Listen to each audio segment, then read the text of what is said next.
Hi, I'm Lou with another episode of My Car Story, and today we're out in the suburbs of Phoenix, and with that being said, I'm with Chuck Maranto. Chuck, good to see you. Good to see you.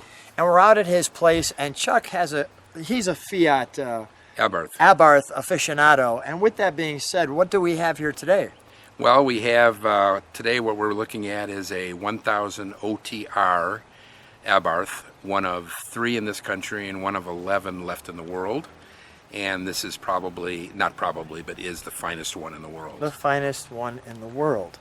So how did this all start? Kind of look at me for a second. Sure. How did this all start with the interest in the Fiats? I mean... Well, it started when I was 18, and my father said, you did good in school, I'll buy you a car. So I went to a place in Glenview called Fronteras. Yeah. And they sold Austin Healey's, Triumphs, MGs, Saabs, all those European cars. Yeah. And I was looking, I wanted to get an Austin Healey 3000. And back in the back, by the fence, was a 1300-124 Fiat Abarth. And I asked him what it was, and he says, oh yeah, it's a 1300cc, we can't sell them, blah, blah, blah. And I says, you know what, I want that car.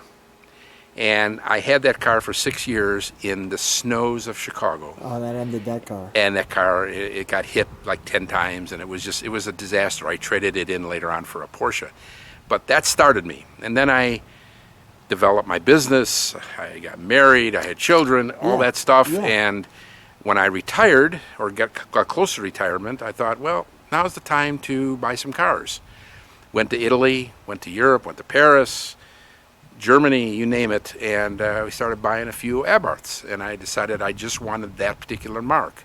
And what I wanted to do was I wanted to get early ones. Let's take a look while you're talking. All the way through to the later ones. So this is a 67. This is a 67. Look at that. First FIA approved, FIA approved What in does that mean, 1965. FIA? That's the federal racing program in Europe, and it was homologated to a Group 3 race car. Now this car was a Group 3 race car, but it's Right. got a little interesting story to it. It does. Well, first of all, there's the first one that was imported in 1966 by Al Cosentino of Faza Motors in Brewster, New York, and he was a racer, and he raced all kinds of little Abarths. So he shows up at the national event, an SCCA national event with this car.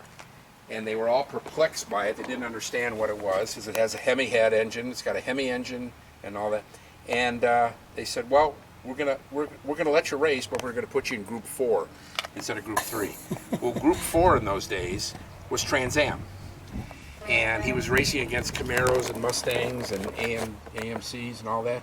And the first race and last race that it ever ran, he won by 50 seconds. Won by 50 seconds. By 50 seconds. The Trans Ams, the Javelins, all that stuff. The Mustangs. And they told him when he came off the track, no, another one. Like this, yeah. And he came off the track, and SCC says, congratulations, you won, never come back. And that was the end of OTRs. I got jealous. That was the end of OTRs in America. Now it has a blue interior. It has a blue interior, just like some of the Ferraris do. The early Ferraris had blue interiors. Look at this little race bucket. Wow. Look at this. This is a spectacular car. I mean, this thing is so quick, so fast, so nimble. And it looks brand new. Like a dream.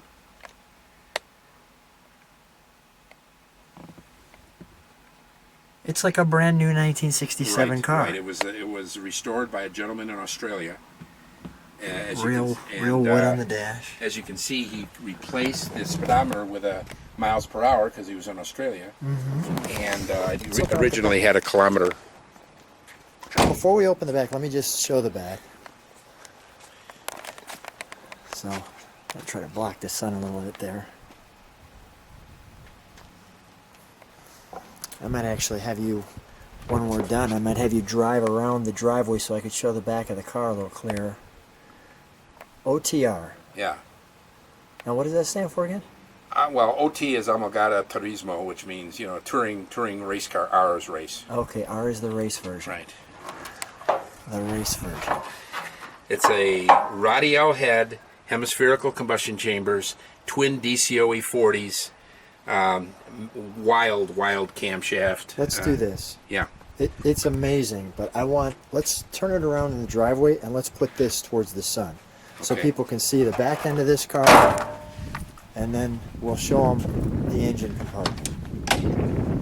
What's under the hood? Anything? Anything exciting? Yeah.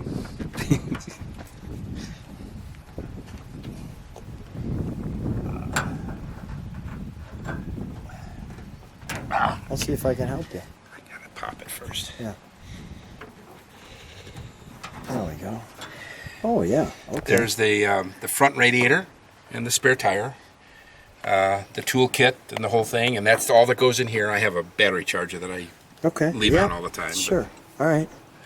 That's Be it. gentle. Yeah, it's okay. Okay. So people will get to hear it and watch it.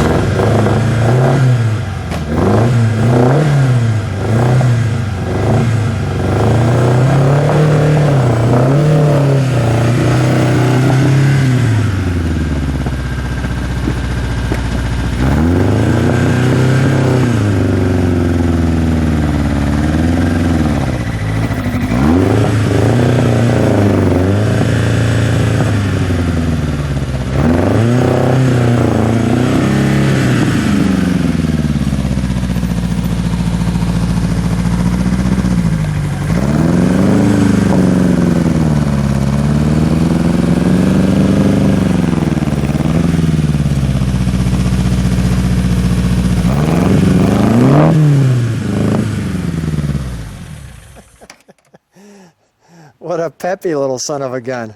There's a key for that? And it doesn't like to stand still. It's got a very high first gear. Oh yeah. Let's pop the engine compartment now. This just pushes in, okay. And let me show, of course, anybody who knows me, I'm gonna love these details. So now there's only 11 of these left There's 11 left that we know of. that we know of. Yeah, there may be some in some field somewhere. God only The knows. gas. And What is this right here? Check this. that's just a drip string. It was what it came with. I never changed it, so it just catches the blow by. Okay, all right. Catches the blow by, but look at this little engine. Holy cow. It's a watch. It's a watch. We've got the word Abarth, and Abarth is the Abarth is the fast little one. I mean, Abarth. Well, Abarth made lots of different models. He was a guy, just like Ferdinand Porsche was a guy. yeah. And Porsche took Volkswagen components originally, and Abarth took Fiat components originally. The interesting thing is, at the end of the war, Porsche was in jail because he designed and built Tiger tanks for the war, so they threw him in jail. Abarth went to President Eisenhower and said, "This is the only guy that's going to save Germany because he builds these little Volkswagens." Mm-hmm. And Eisenhower let Porsche out under Abarth's control. Really? And they built him a factory. The U.S. built the first Volkswagen factory was built by the U.S. And he got Germany off its butt after the war. So Something. All right, let's start it while we've got the back end here, just so people can see this. What's happening here? There's things going on here.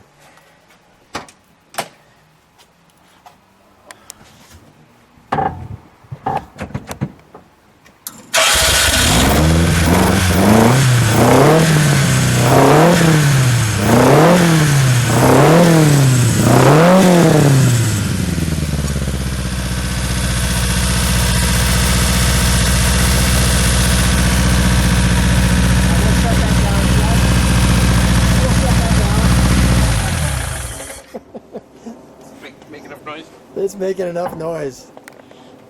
Yeah, my neighbor's horses are probably skitterish. Well, I think this one's got a few horses itself. It does. Well, that is wonderful. Stand right next to the Sure. little jewel. Sure. Chuck, pleasure to come out to the place Absolutely. and see the cars and get a chance to have a little history lesson.